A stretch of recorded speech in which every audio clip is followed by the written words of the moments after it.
Hello everyone, welcome back to the channel. Today I want to talk to you about receiving. Receiving is a huge part of manifesting, of course, because you want to receive your desire. But many of us have blockages when it comes to receiving. And I don't want you to think, oh, now I have to go look for all these blockages. I'm just using this word because it's the best way to describe what happens as far as negative programming when it comes to receiving. Maybe growing up you didn't have a lot, or if you were in a difficult situation, somebody would offer something to you and then they would make you feel bad for having accepted later on. And then you would have guilt, you would have shame about asking for or receiving what it is that you actually desire. This can get us all kinds of messed up programming wise, because when you're manifesting, maybe you don't internally feel that you deserve what you're creating. Even if you feel like you can feel it in imagination, there's some part of you that says, this isn't right. There's some part of you that says, even if I get it, something's gonna go wrong or I'm just gonna lose it.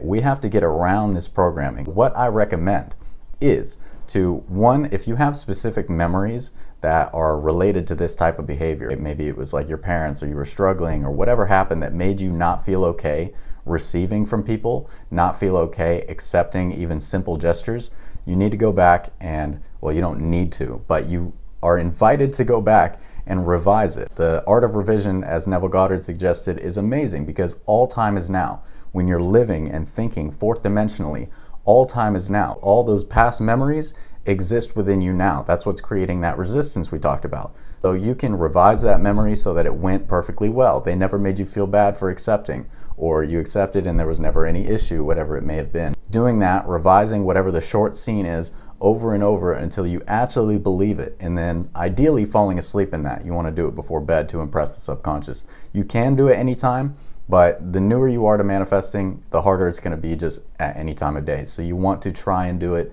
falling asleep because you're already in the alpha brainwave state, which leaves the subconscious more open to impression. And again, don't question yourself if you're impressing the subconscious. You will know because you will be satisfied in the belief that what you reimagined, what you revised in that memory is actually true. You want to allow yourself this opportunity to revise the past and let it be in alignment with everything is good, everything flows. It's okay to say yes to things that you actually want when they're offered to you. And so part of that I want to talk about is this revelation that came to me, that is, prepare to receive before you ask. Prepare to receive before you ask. And the meaning is twofold. So the first meaning is prepare to receive before you even have the opportunity to ask. There are times where when you're in a receiving state, when you're in gratitude, when you're in thankfulness, when you're in the state of the wish fulfilled, you're going to find things coming into your life or being offered to you without you even having to ask. And if you're not in alignment with being able to receive, or you feel bad when you receive, then you're not going to be able to say yes to these things that actually might be helpful. It could be as simple as free food or someone offering you some cash for helping them out. It could be anything, but you have to be prepared to receive before you even ask, because it's a blessing. It's a blessing. Your greater self, God's self, the universe, whatever you want to call it, knows your need before you even need. You have to be in a position where you're not uncomfortable. You want to be very comfortable accepting gifts from others. And it doesn't mean that you have to feel indebted to people either. It means that if it's offered to you in good faith, have faith that you won't be made to feel bad or like a burden for saying yes. The other side of this is prepare to receive before you ask. So if you're going to ask, that is, ask in the name of I am. And that's how we're told to ask in the Bible, right? When Jesus teaches prayer, he says to ask in the name of the Lord. And the name of the Lord forever and forever is I am. So it's you. It's your own I amness, your being. When you say I am, that's God. You're going to say, I am a very wealthy person. I'm a very wealthy man or woman, or whatever you want to say. And that's asking for wealth in his name. Now, you want to be prepared to receive before you ask.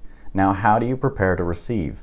You get into the feeling of being wealthy before you start saying, I'm very wealthy. You get into the feeling of security, that feeling of peace, that feeling of gratitude and joy, that feeling of knowing you have good habits when it comes to money, that feeling of knowing that even if you seem to be spending, you're only using money and it is still an investment.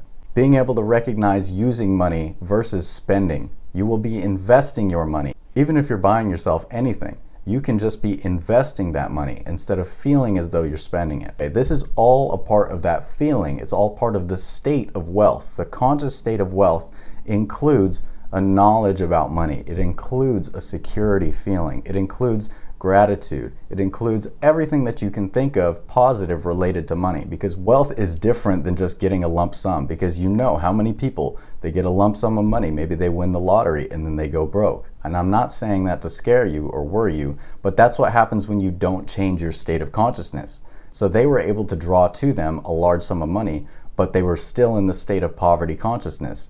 And so in that way, they couldn't help but return physically to poverty. So you allow yourself to assume in feeling and prepare before receiving this wealth.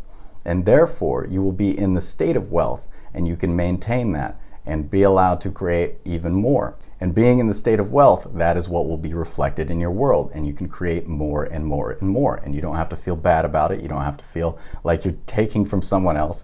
There is infinite money that is able to flow to you from anywhere for any reason. And so you want to be in the state of wealth so that you don't get it and then return to old ways that maybe led you to poverty thinking. Thoughts like, I don't have enough, or I'm going to run out of it, or what about the bills? What about this?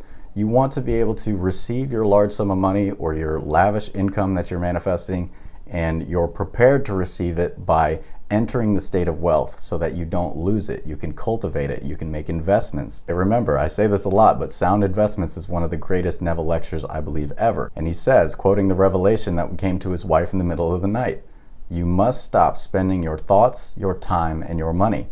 Everything in life must be an investment.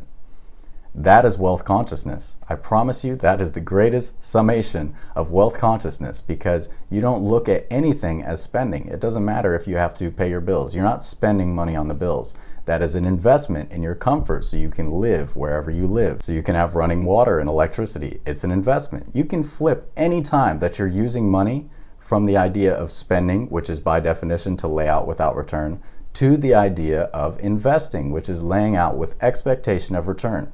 Even if you're buying yourself, I like to buy sweet treats, and that gives me a satisfaction. So that's an investment in my own feeling. That helps me stay in the state of the wish fulfilled, because I can feel good and enjoy it, and I have no guilt about it. I have no worry. I'm not thinking this is going to do this or that. No, it's complete joy. That's an investment in my feeling, and you can do the same, and you should do the same, because everything in life must be an investment. That is my video on receiving today. Thank you so much for watching. I love you all very much, and I will see you next time. Take care.